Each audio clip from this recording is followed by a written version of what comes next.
Hello friends, फिर से आपका स्वागत है। मैं इंजीनियर पीयूष। इससे पहले हम 116 तक क्वेश्चन करवा चुके थे। आज से क्वेश्चन 117 स्टार्ट हो रहा है। तो देखिए क्वेश्चन नंबर 117 में एक भिन्न को 17/3 में जोड़ने पर 4 आता है। तो भिन्न हम ले लिए x, एक भिन्न को 17/3 में जोड़ने पर, तो 17/3 में हम x को जोड़ दिए तो कितना आ रहा है, 4 आ रहा है। तो x का मान निकालेंगे, 4 - 17/3, तो ये कितना हो जाएगा, 12 - 17/3, या -5/3।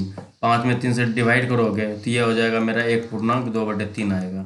और ये माइनस है तो माइनस लगा देंगे, -1/2/3 आंसर आ जाएगा, जो कि ऑप्शन नंबर मेरा ए है। ठीक है, नेक्स्ट क्वेश्चन की ओर हम चलते हैं।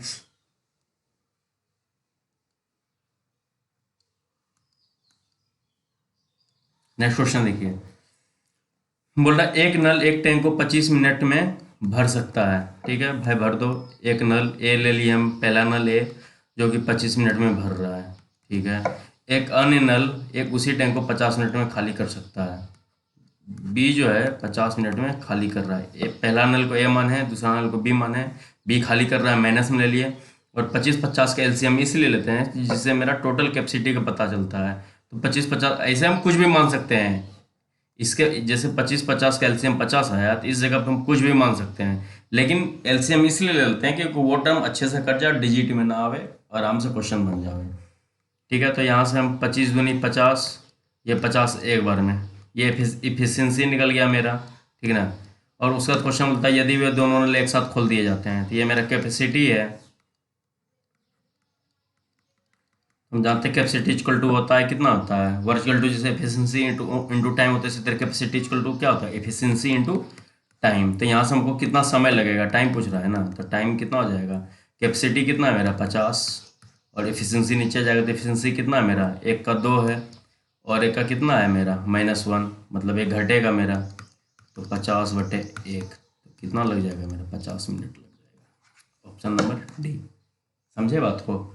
नेक्स्ट क्वेश्चन की ओर चलते हैं। देखिए ये क्वेश्चन बहुत इजी क्वेश्चन, लेकिन इसमें फिर से क्वेश्चन, ये तो बोर्ड मास का है, लेकिन इसमें फिर से रेकरिंग आ गया है। ये रेकरिंग है मेरा, तो रेकरिंग का काम पहले करेंगे सब चीज़ को भूल करके, उसके बाद फिर बोर्ड मास में जाएंगे। तो रेकरिंग मतलब आवर्ती मतलब बार, तो इसका पहले हम करते हैं कांड। ठीक है, तो देखिए 5 + 7 को हम जोड़ेंगे, कितना आ जाएगा, ये मेरा 12 आ गया। ठीक है, उसके बाद 9 + 6 कितना होता है, 15। 15 में 12 जाएगा, कितना बच जाएगा, यहाँ पे 3 हो जाएगा, क्योंकि ब्रैकेट ये छोटी ब्रैकेट है। ठीक है, उसके बाद इस बड़ी ब्रैकेट में 15 + 12 कितना आ जाएगा, 27 आ जाएगा। ये हम इधर कितना निकाले, 3 3 -3 हो जाएगा, तो कितना बच गया, ये मेरा 24 हो गया।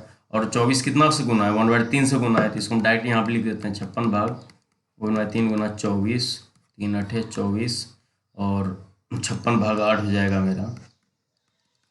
एग्जाम में इसी तरह से बनाना है, ऊपर पे ही देख करके सॉल्यूशन करें। इतना आप लिखने लगोगे, हम एग्जाम पर्पज से ये क्वेश्चन तैयार किए, और अब लिखने लगे 56, तो ये वो तो टाइम नहीं बचेगा। टाइम बचाना, टाइम सबसे ज़्यादा मायने रखता है, और बाकी कुछ नहीं। टाइम और प्रैक्टिस बचाते हुए प्रैक्टिस करते रहो, आपको मैथ ईजी लगेगा। नहीं तो मैथ फिर किसी के बस का बात नहीं है तो ईजी, लेकिन प्रैक्टिस बहुत ही ज़्यादा ज़रूरी है। अगर कोई बोलता है कि चुटकी में जान लो, ये जान लो, वो जान लो, कभी नहीं भूलोगे, भूलोगे तो ज़रूर भाई, कुछ भी तुम पढ़ लो, लेकिन प्रैक्टिस का चीज़ है।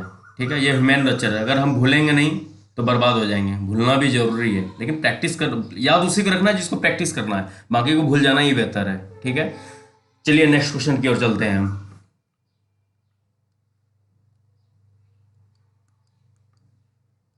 नेक्स्ट क्वेश्चन देखिए, त्रिभुज एबीसी में एडी पैरेलल बीसी।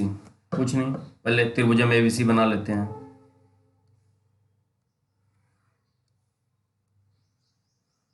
देखो त्रिभुज ए बी सी बना लिया त्रिभुज, जिसमें से A D parallel B C है। तो बी सी पे जो पैरेलल है वो लाइन क्या है मेरा, ए डी है।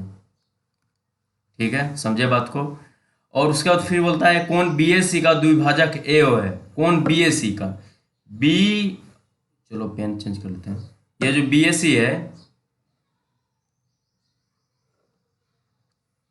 बी ए सी का द्विभाजक बोल रहा है, द्विभाजक ए ओ है, मतलब द्विभाजक मतलब होता है कि दो बराबर बराबर भाग में डिवाइड करना।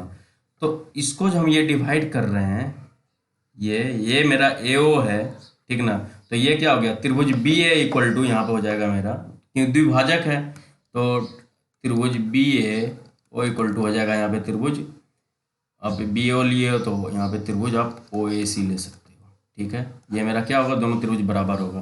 लेकिन क्वेश्चन दिएगा कौन A B C equal to 65 degree, ये मेरा 65 डिग्री दिया है, और कौन A C B equal to कितना है, 23.5 डिग्री। तो 23.5 डिग्री को क्या लिख सकते हैं हम, 23.5 डिग्री लिख सकते हैं। इसको हम लिख सकते हैं 23.5 डिग्री, ठीक है। तो इसको हम 23.5 डिग्री लिख दिए, ठीक है ना। तो अब क्वेश्चन में पूछ रहा है कौन डी ए ओ क्या होगा, कौन डी ए ओ क्या होगा, तो मिडिल टर्म पूछ रहा है। अब किसी भी बना दो, एक तरह कॉन्सेप्ट भी होता है, एक तरह का एवरेज का भी बात हो गया, चलो इसको हम कॉन्सेप्ट से ही बनाते हैं। तो इस तरह का क्वेश्चन जहाँ भी रहे हम डायरेक्ट करेंगे, कौन D A O equal to हो जाएगा हाफ कौन बी माइनस कौन सी, और हाफ इंटू कौन बी कितना है मेरा 65 माइनस कौन सी कितना है 23.5, तो इतना में क्या हो जाएगा मेरा, इन दोनों को घटाओगे तो कितना आता है, इस दोनों घटाओगे तो 41.5 आएगा। तो हाफ गुना 41.5, ये हाफ है, ये मेरा आ जाएगा, मेरा कितना आ जाएगा 20.75, जो कि ऑप्शन नंबर ए ठीक है। समझे बात को, बस प्रैक्टिस कीजिए, हम फालतू का टाइम आपका लॉस नहीं करेंगे, बस हम कॉन्सेप्ट बताएंगे, अच्छे से बताएंगे, आप देखें बनाएं, मिमिक्री करने नहीं है, हम पढ़ाना है आपको अच्छे से, ताकि आपको कोई प्रॉब्लम ना हो क्वेश्चन में। कहीं भी अगर कुछ होता है तो आप कमेंट कीजिए, किसी क्वेश्चन में डाउट होता है तो पूछिए, हम बताएंगे जरूर, कमेंट में कर दीजिए, हम बताएंगे। तो फिर हम अपना व्हाट्सएप नंबर भी देंगे, कोई भी डाउट होगा तो आप उस पर पूछ सकते हैं, ठीक है। नेक्स्ट क्वेश्चन,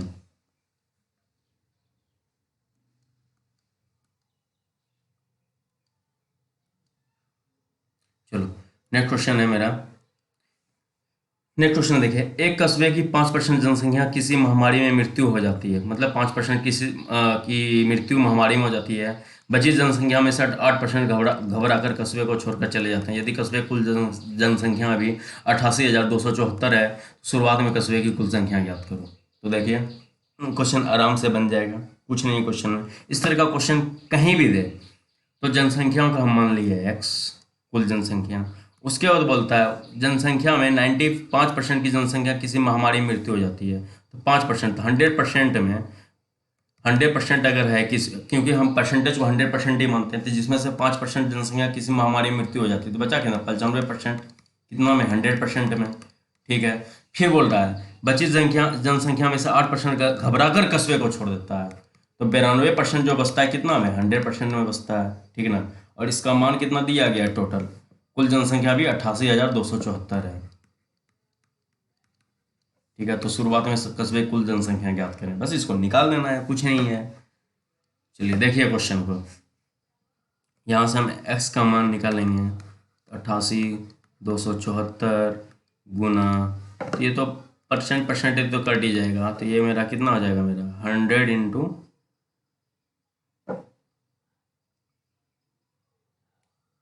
यहाँ पे हम पहले कटा देते हैं, डायरेक्ट कटाते हैं तो कितना से कट जाएगा मेरा 19×5 = 95, यहाँ 5 से 19 बार में कट गया, ये मेरा 20 बार में कटा, ठीक है। अब मेरा कितने बार में कटेगा, ये मेरा ये 10 बार में कट गया, ये कितना बार में 46 बार में कट गया, ठीक है। और यहाँ तो ये गुना हो गया ना, तो ये कितना हो गया मेरा 100 गुना 10 बटे कितना हो जाएगा मेरा 19 गुना 46, 19 गुना 46 करेंगे तो कितना होता है मेरा 874 होता है। और 874 ही जो है कितने बार में कटेगा मेरा 874 कटेगा ये 101 बार में, ये दोनों को गुना कर देंगे तो टोटल मेरा कितना आंसर जाएगा 101 पे कितना सुनना है 3 सुनना, क्वेश्चन नंबर ये, ठीक है। कैलकुलेटिव है, बस आपको खुद से ये सॉल्यूशन करना है, आराम से हो जाएगा। नेक्स्ट क्वेश्चन की ओर चलते हैं। देखिए नेक्स्ट क्वेश्चन, एक धनात्मक पूर्णांक को 40/50 गुना करने पर यह संख्या एक पूर्ण वर्ग बन जाती है, तो इस संख्या का वर्गमूल ज्ञात करें। तो ये कंप्लीट संख्या नहीं है, 40/50 गुना करने पर कौन सा संख्या, ठीक है। तो इस क्वेश्चन में देखिए हम क्या करना है, 40/50 दिया गया है मेरा, ठीक है। तो 40/50 का अगर हम गुणनखंड निकालते हैं तो क्या होता है 40/50 का इसको हम लिख सकते हैं 405 गुना 10, ठीक है। इसको हम तोड़ेंगे तो कितना लिखाएंगे हम, 5 गुना 81 लिख सकते हैं कि नहीं, लिख सकते हैं। और इसको हम कितना लिख सकते हैं, 2 गुना 5 लिख सकते हैं। ये मेरा 450 का गुणनखंड हो गया, ठीक है। अब देखते हैं हमको इसको कंप्लीट वर्ग बनाना है, क्योंकि देखिए वर्ग में क्या होता है, पेयर फॉर्मेट होता है, पेयर फॉर्मेट निकल जाता है, बाकी अंदर रूट के अंदर आ जाता है। यहाँ पे देखिए 5 5 का तो पेयर है, ठीक है। तो 81 खुद किसका पेयर है, ये 9 का है, ये 9 गुना 9 का है, ठीक है ना। तब बचा 2, 2 का कुछ नहीं तो 2 से हम गुना कर दिए, 2 से गुना कर दिए। अब देखिए हम 2 से गुना कर दिए, तो यहाँ से हम क्या करेंगे, पेयर हम निकाल लेंगे, जिसका डबल है उसका सिंगल हम निकाल लेंगे। तो 5 2 है तो 1 5 निकाल लिए, 9 डबल है तो इससे हम 9 निकाल लिए, 9 दूनी 45, फिर 2 डबल है तो 2 से 1 निकाल लिए। कितना हो गया मेरा, 9 5 45 गुना 90। तो संख्या का वर्गमूल याद कीजिए, तो ये मेरा 90 हो जाएगा आंसर में। समझे बात को। नेक्स्ट क्वेश्चन,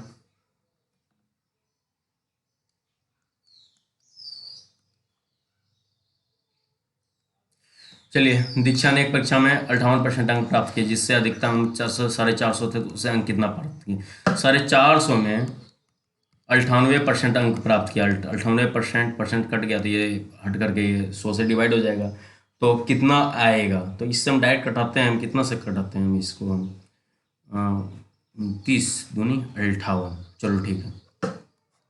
2 से कटाए हम, ये कितना हो गया 29, ये कितना हो गया 50, 0 0 कट गया, 5 9 45, 29 90 कितना होता है मेरा, 9 9 81, ये मेरा कितना हो जाएगा 261 आ जाएगा। नेक्स्ट क्वेश्चन की ओर,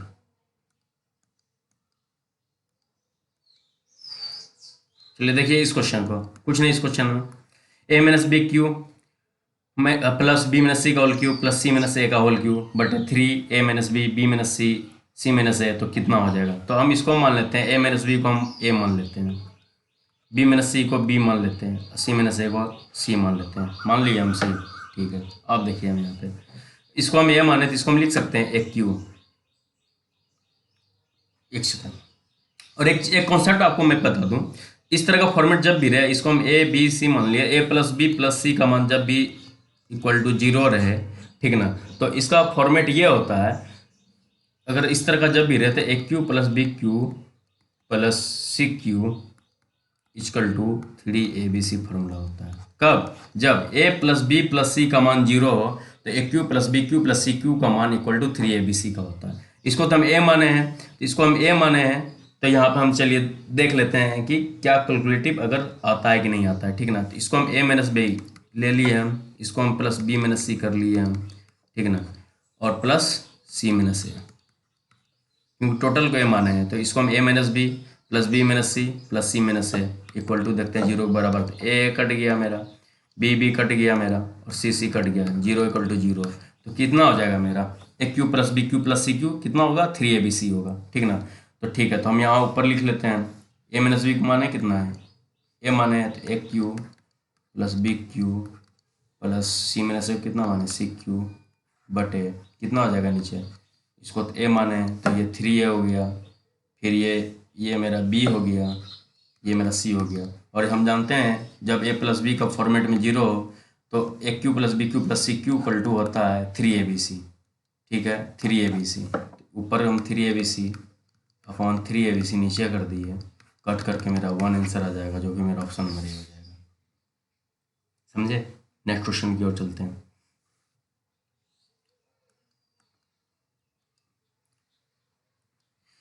निम्न संख्या में 5/9 के बराबर नहीं है, बहुत इजी क्वेश्चन है, 5/9 के जो बराबर नहीं है। चलो इसको हम कटाते हैं, इससे कटाएं हम इसको कटा करके हम देखते हैं, 2 पंचे 10, चलो ठीक है, 5 दूनी 10, 3 तिया 9, इसको हम 3 से कटाते हैं, कितना होता है 3 तिया 9, 3 बचे 15, ये 3 छः 18, और ये 3 छः 35 बटे 66 आ जाएगा। इसको हम कटते हैं, 16 पंचे 80, 16 44, इसको हम 8 पंचे 40, 8 9 72, इसको कटाते हैं, 5 25, 5 9 45। देखिए 5/9 5/9 ये बराबर है, 5/9 के बराबर कौन नहीं है, ऑप्शन नंबर ए बराबर नहीं है, तो ऑप्शन नंबर ए आंसर हो जाएगा, ठीक है। नेक्स्ट क्वेश्चन देखिए, बहुत ही अच्छा क्वेश्चन, लेकिन जगह तो बच नहीं पाएगा, फिर भी हम बनाते हैं ताकि आपको समझ में आ जाए। अल्फा और बीटा समीकरण x² plus b x plus c equal to 0 के और y और सॉरी ये ये मेरा हो जाएगा लेमडा, ठीक है ना, लेमडा और डेल्टा, ये मेरा डेल्टा समीकरण p x square plus q x plus r equal to zero के मूल हैं, और D1, D2 इसके सापेक्षिक विविधकर हैं यदि अल्फा बीटा गामा और ए लेमडा डेल्टा समांतर श्रेणी में है। तो पूछता क्वेश्चन में D1, D2 का मान ज्ञात करें, लेकिन आंसर में मेरा D1/D2 दिया गया है, तो D1, D2 नहीं हो जाएगा, मेरा D1/D2 हो जाएगा, ठीक है।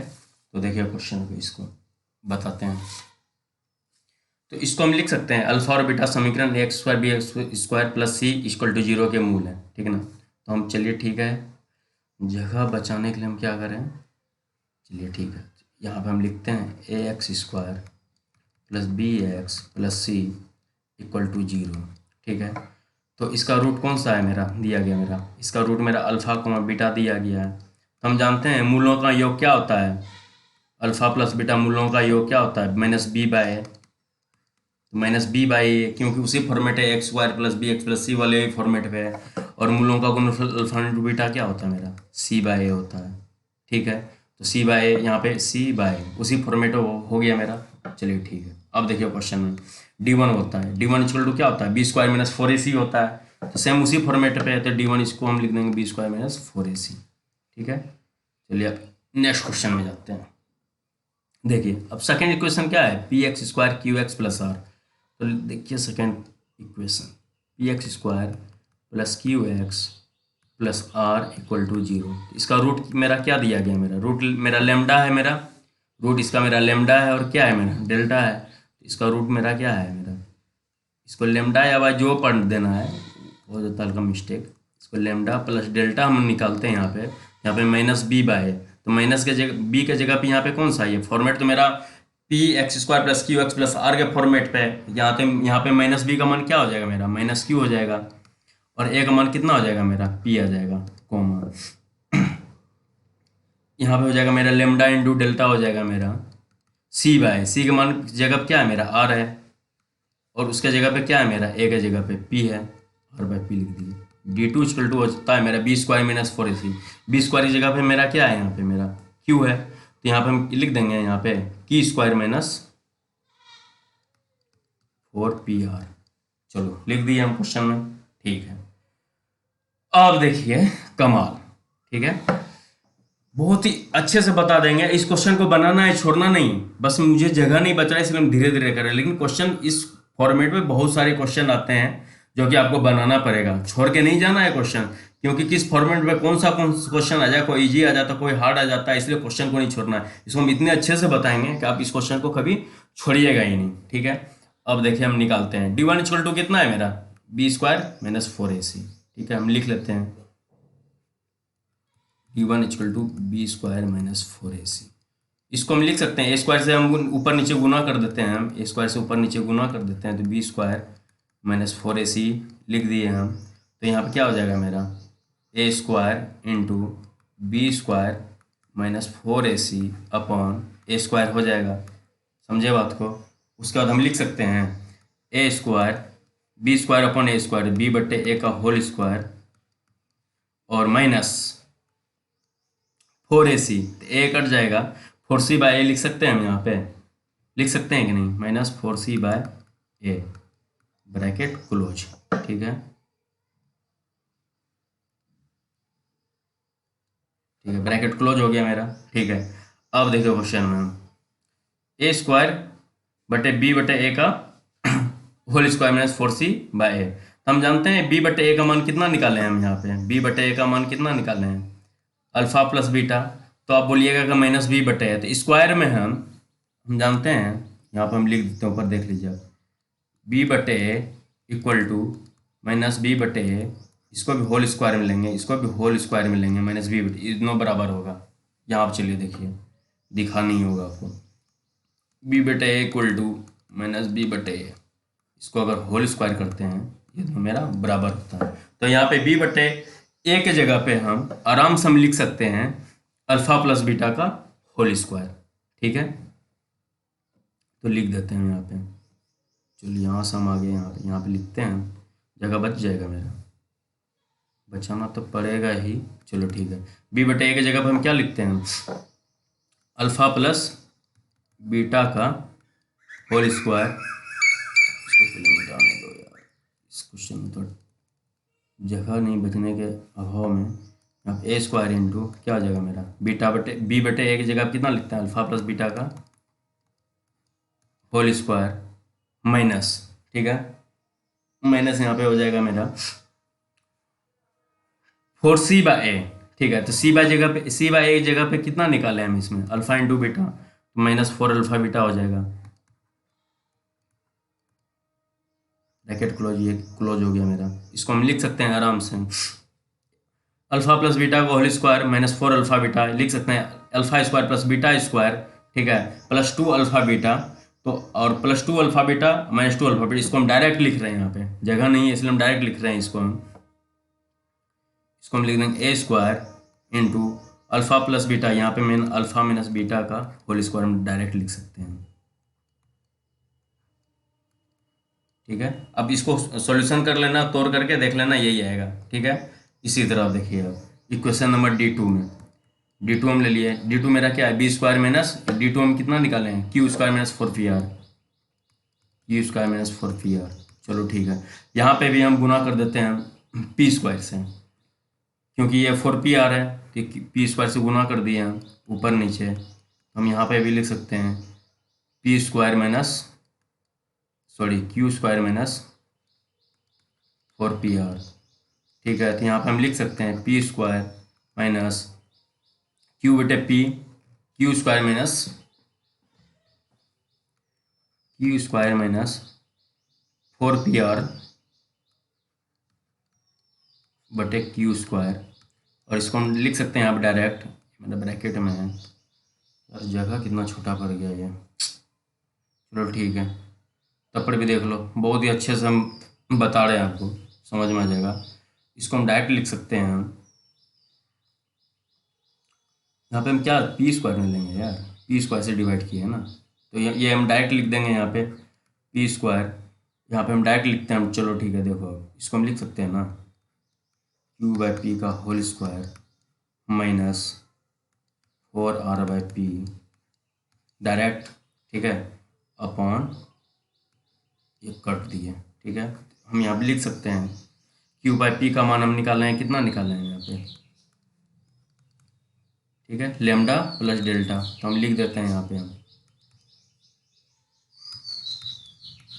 डायरेक्ट हम लिखते हैं डायरेक्ट। यहाँ पे भी हम इसको मान रखेंगे तो ये मेरा डायरेक्ट आ जाएगा, मेरा जगह नहीं बच रहा है, इसलिए इस तरह का दिक्कत हो रहा है, ये मेरा इक्वेशन आ जाएगा। समझे बात को, इसको जब सॉल्यूशन करेंगे तो ये मेरा इक्वेशन आ जाएगा, और कुछ नहीं करना है, d1/d2 निकालना है ना, d1/d2 के जगह पे हम पुट कर देते हैं, तो d1/d2 हम कर देते हैं, d1/d2 कर दिए हम, तो मेरा d1 कितना निकाले हैं हम ए स्क्वायर अल्फा माइनस बीटा का होल स्क्वायर, और ये हम d2 कितना निकाले हैं P square gamma minus delta का होल स्क्वायर, ठीक है। तब इस दोनों कैसे कटेगा, देखिए क्वेश्चन क्या देगा, alpha beta comma lambda delta समांतर श्रेणी में है। समांतर श्रेणी में जब भी रहता है तो हम जानते हैं उसका जो है कॉमन डिफरेंस बराबर होता है, जैसे बीटा माइनस अल्फा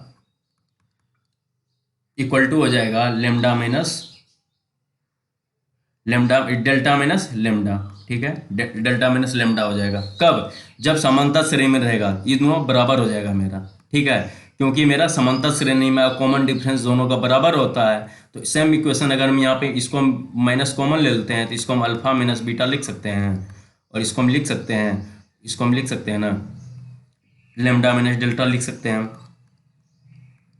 ठीक है। ये भी माइनस कट गया, तो सेम सिचुएशन यहाँ है, दोनों इक्वल टू है, तो इस दोनों को हम काट देंगे, इन दोनों काट देंगे तो d1/d2 मेरा कितना आ गया, मेरा a square upon P square.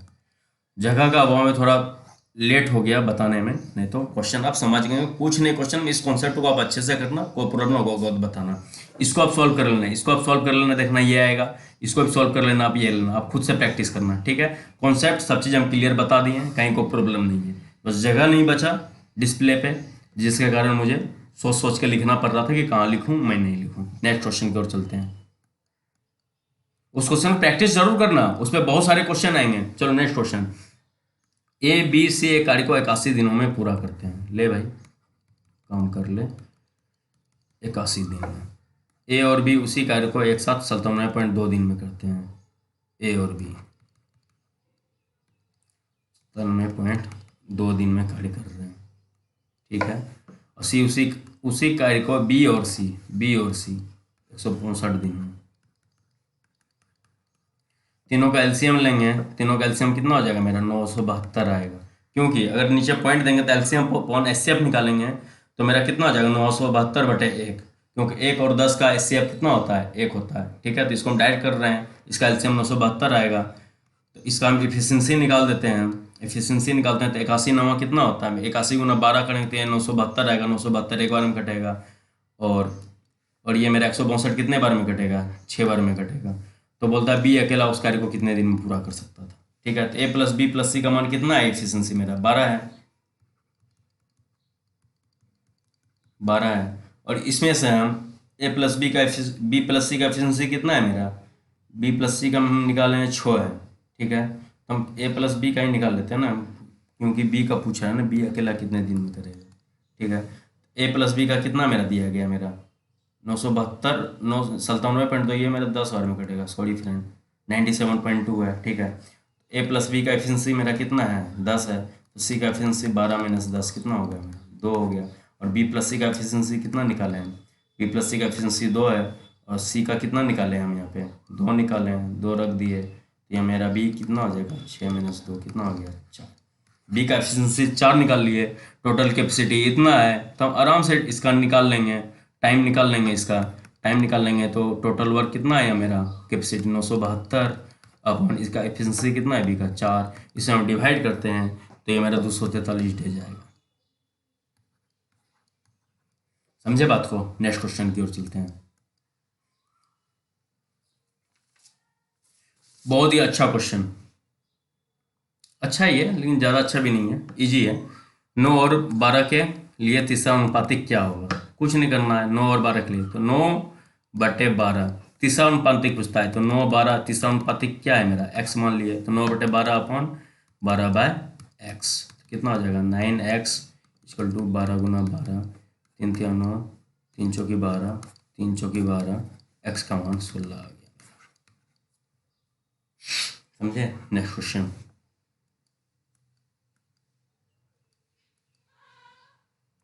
देखिए अच्छा क्वेश्चन, ठीक है।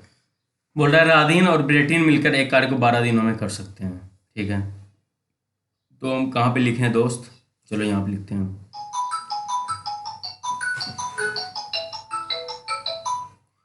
राधीन और ब्रेटिन मिलकर एक कार्य को 12 दिन में कर सकते हैं, तो लो भाई राधीन और ब्रेटिन मिलकर के एक काम को 12 दिन में कर सकते हैं, ठीक है।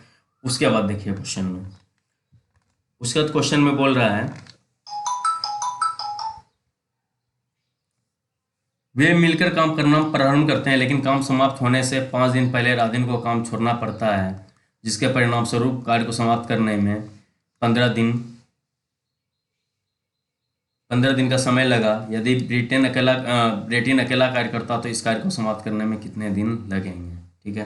तो राधीन और ब्रिटेन मिल करके 12 दिन में कर रहा है, ठीक है। तो देखिए क्वेश्चन में, तो हम टोटल काम मान लिए हम 48, टोटल काम मान लिया 48, हम 60 भी मान सकते हैं 72 भी मान सकते हैं, इसलिए बोल रहे हैं ये क्योंकि जो मेरा 12 से कट जाए वो हम ले लिए, बाकी हम कुछ भी ले सकते हैं, लेकिन 12 से 48 कट रहा है मान लिए काम, ठीक ना। एलसीएम से इसलिए लेते हैं क्योंकि वो कट जाए, इसलिए हम 48 ले लिए यहाँ पे, जो कि मेरा 12 से कट जाएगा।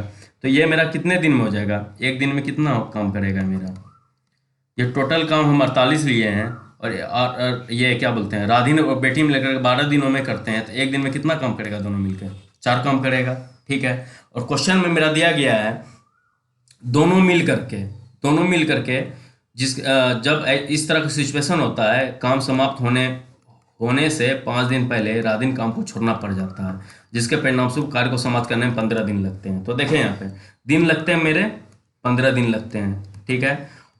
और क्या बोलता है 5 दिन पहले राधीन काम करके छोड़ा जाता है, मतलब 5 दिन जो है ये काम करके छोड़ देता है 5 दिन पहले ही, तो 15 दिन का काम चलता है, 5 दिन काम ये पहले छोड़ दिया, तो एक बचा कितना 10 दिन, तो 10 दिन दोनों मिल करके काम करेगा, तो 10 दिन दोनों मिल करके काम करेगा, तो 10 दिन में दोनों मिल करके कितना काम करेगा, दोनों मिल करके एक दिन में 4 काम करता है, दोनों मिलकर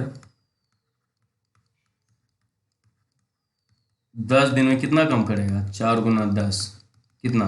दोनों मिलकर के 40 काम करेगा, ठीक ना।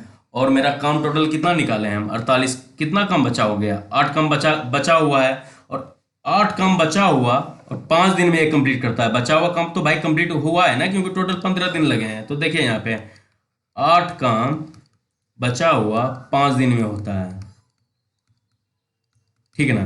तो टोटल 48 काम करने में इसको बीटिन को अकेले कितने दिन का समय लगेगा? तो 48 काम कितना गुना है इससे? मेरा 6 गुना है। तो इधर भी हम 6 गुना कर देंगे तो ये मेरा 30 दिन जो है निकल जाएगा। कार्य को समाप्त करने में कितने दिन लगेंगे?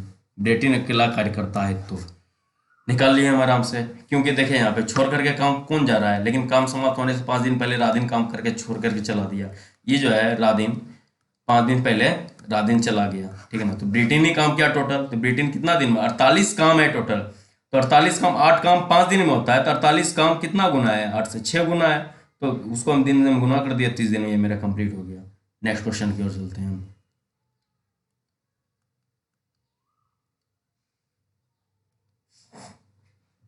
क्वेश्चन नंबर 130 देखिए। एक कक्षा में 18 लड़के और कुछ लड़कियां थी। एक परीक्षा में लड़के के औसत अंक 12 है, जबकि लड़कियों के औसत 14 थे। तो यदि कुल औसत 13.1 थी तो कक्षा में छात्रों की कुल संख्या ज्ञात करें। बहुत इजी क्वेश्चन है। बॉयज हमें ले लिए, गर्ल्स ले लिए, ठीक है ना। तो 18 लड़के का कितना औसत दिया गया है? 18 लड़के का औसत कितना है? 12। और जबकि लड़कियों के 14 थे, इसका औसत कितना है? 14। ये कितना, ये मेरा बताया नहीं गया है, ठीक है ना। कितनी लड़कियां थी, औसत सिर्फ दे दिया है। और एवरेज औसत कितना है? कुल औसत 13.1 है। कुछ नहीं, एलिगेशन से हम बनाते हैं इसको। तो ये मेरा कितना है? 0.9 है। 13.1 में 14 को, या 14 में 13 को 13.1 घटाओ, ये 0.1 हो गया। 13.1 में 12 को हम घटाते हैं, ये मेरा 1.1 हो गया। या पॉइंट पॉइंट उड़ गया, 9:11 हो गया, ठीक है। तो देखिए मेरा यहाँ पे ये 9:11 जो मिला, ये मेरा 18 से कितना गुना है? मेरा 2 गुना है। क्योंकि 18 बॉयज का यहाँ पे मेरा कितना दिया गया? मेरा 18 लड़कियाँ, कुछ लड़कियाँ थी, एक परीक्षा में लड़कों का औसत।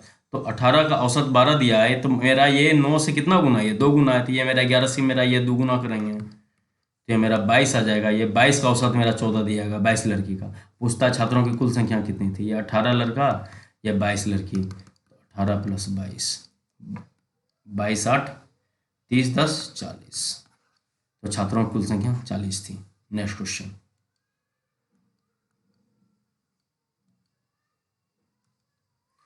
देखिए क्वेश्चन नंबर 131, कुछ नहीं है। एल का मतलब प्लस, एम का मतलब माइनस, एन का मतलब गुना, तो पी का मतलब भाग है। तो 7n 12l 48 p4 m6 का मान क्या होगा?